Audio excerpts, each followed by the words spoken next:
Unit வரை பயன்படுத்தும் வீட்டு மின் நுகர்வோர்களுக்கு 2 மாதங்களுக்கு 200 யூனிட்கள் கட்டணமில்லா மின்சாரம் வழங்கும் ஆணையிட்டுள்ளார்.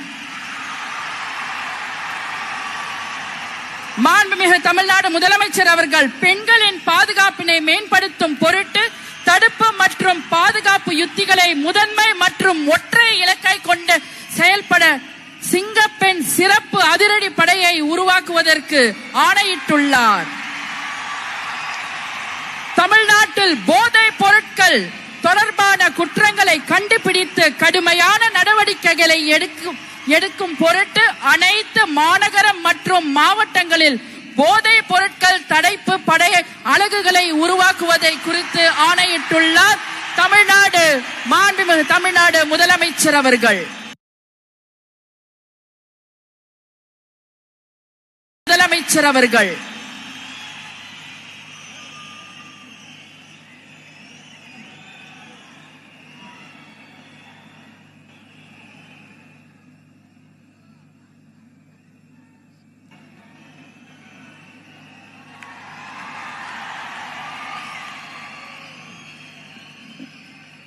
We welcome the Honorable Chief Minister of Tamil Nadu to address the gathering.